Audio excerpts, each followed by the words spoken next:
Clip number 593۔ اس clip میں قرآن پاک کی سورہ رات کا تعارف اور آیت نمبر 1 سے 2 کی تلاوت، ترجمہ اور تفسیر قرآن صراط الجنان آپ سماعت فرمائیں گے۔ سورہ رات کا تعارف۔ مقام نزول: سورہ رات مکیہ ہے اور حضرت عبداللہ بن عباس رضی اللہ تعالیٰ عنہما سے ایک روایت یہ ہے کہ ان 2 آیتوں لا یزال الذین کفروا تصیبہم اور ویقول الذین کفروا لست مرسلا کے سوا اس صورت کی سب آیتیں مکی ہیں، اور دوسرا قول یہ ہے کہ یہ صورت مدنی ہے۔ رکوع اور آیات کی تعداد: اس میں 6 رکوع اور 43 آیتیں ہیں۔ رعد نام رکھنے کی وجہ: رعد بادلوں سے پیدا ہونے والی گرج کو کہتے ہیں، اور بعض مفسرین کے نزدیک بادل پر معمور ایک فرشتے کا نام رعد ہے، اور اس سورت کا یہ نام آیت نمبر 13 میں مذکور لفظ الرعد کی مناسبت سے رکھا گیا ہے۔ سورہ رات کی فضیلت: حضرت جابر بن زید رضی اللہ تعالیٰ عنہ فرماتے ہیں جب کسی انسان کی موت کا وقت قریب آ جائے تو مستحب یہ ہے کہ اس کے پاس سورہ رات پڑھی جائے، کیونکہ یہ مرنے والے کے لیے آسانی کا اور اس کی روح قبض ہونے میں تخفیف کا سبب ہوگی۔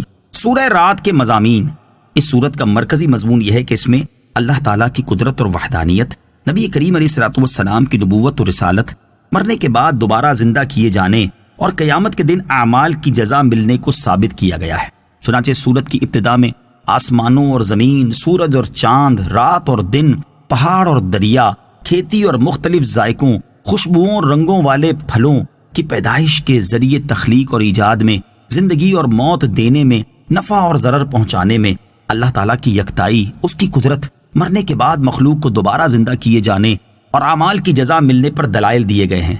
اسی طرح اس صورت میں مشرکین کے شبہات کا رد بھی کیا گیا ہے۔ اس کے علاوہ اس صورت میں یہ مضامین بیان کیے گئے ہیں۔ نمبر 1، اللہ تعالیٰ کے حکم سے انسان کی حفاظت کے لیے فرشتوں کے موجود ہونے کی خبر دی گئی۔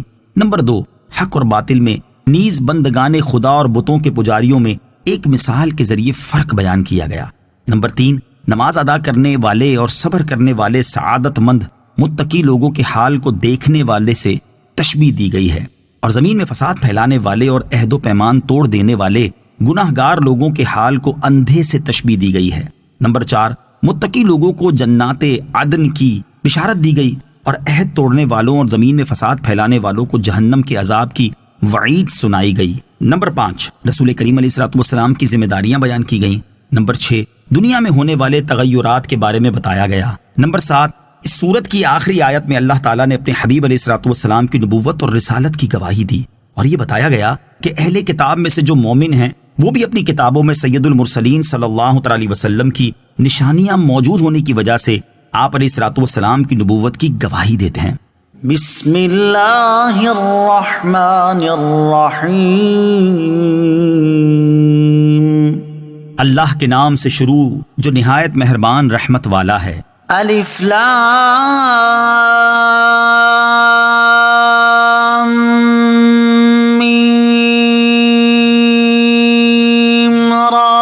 تلك آيات الكتاب والذي أنزل إليك من ربك الحق ولكن أكثر الناس لا يؤمنون۔ ترجمہ: الف لام میم را، یہ کتاب کی آیتیں ہیں، اور وہ جو تمہاری طرف تمہارے رب کی طرف سے نازل کیا گیا ہے وہ حق ہے، لیکن اکثر لوگ ایمان نہیں لاتے۔ الف لام میم را، یہ حروف مقطعات میں سے ایک حرف ہے، اس کی مراد اللہ تعالیٰ ہی بہتر جانتا ہے۔ والذی انزل الیک، اور وہ جو تمہاری طرف نازل کیا گیا۔ مشرکین مکہ کہتے تھے کہ یہ کلام محمد مصطفیٰ صلی اللہ تعالی علیہ وسلم کا ہے اور انہوں نے خود بنایا ہے۔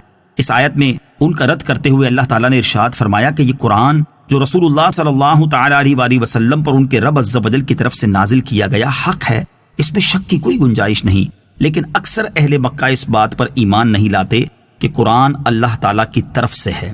اللہ الذی رفع السماوات بغیر عمد ترونها ثم استوى على العرش وسخر الشمس والقمر كل يجري لأجل مسمى يدبر الأمر يفصل الآيات لعلكم بلقاء ربكم توقنون۔ ترجمہ، اللہ وہی ہے جس نے آسمانوں کو ستونوں کے بغیر بلند کیا جنہیں تم دیکھ سکو، پھر اس نے عرش پر استوا فرمایا جیسا اس کی شان کے لائق ہے، اور سورج اور چاند کو کام میں لگا دیا، ہر ایک مقرر کیے ہوئے وعدے تک چلتا رہے گا۔ اللہ کام کی تدبیر فرماتا ہے، تفصیل سے نشانیاں بیان کرتا ہے تاکہ تم اپنے رب کی ملاقات کا یقین کر لو۔ اللہ الذی رفع السماوات، اللہ وہی ہے جس نے آسمانوں کو بلند کیا۔ اس آیت میں اللہ تعالیٰ نے اپنی ربوبیت کے دلائل اور اپنی قدرت کے عجائب بیان فرمائے جو کہ اللہ تعالیٰ کی وحدانیت پر دلالت کرتے ہیں۔ ثم استوى علی العرش، پھر اس نے عرش پر استوا فرمایا۔ اللہ تعالیٰ کے اپنی شان کے مطابق عرش پر استوا فرمانے کی تفصیل سورہ اعراف کی آیت نمبر 54 کی تفسیر میں گزر چکی ہے۔ وَسَخَّرَ الشَّمْسَ وَالْقَمَرَ، اور سورج اور چاند کو کام میں لگا دیا، یعنی اپنے بندوں کے منافع اور ان کی ضروریات کو پورا کرنے کے لیے سورج اور چاند کو کام پر لگا دیا، اور وہ حکم کے مطابق گردش میں ہیں۔ سورج اور چاند میں سے ہر ایک مقرر کیے ہوئے وعدے، یعنی دنیا کے فنا ہونے تک چلتا رہے گا۔ حضرت عبداللہ ابن عباس رضی اللہ تعالیٰ عنہما نے فرمایا کہ اجل مسمى سے سورج اور چاند کے درجات اور منازل مراد ہیں، یعنی وہ اپنے منازل اور درجات میں ایک حد تک گردش کرتے ہیں اور اس سے تجاوز نہیں کر سکتے۔ اس کی تحقیق یہ ہے کہ اللہ تعالیٰ نے سورج اور چاند میں سے ہر ایک کے لیے حرکت میں تیزی اور آہستگی کی ایک مخصوص مقدار کے ساتھ خاص جہت کی طرف خاص گردش مقرر فرمائی ہے۔ یدبر الامر، اللہ کام کی تدبیر فرماتا ہے۔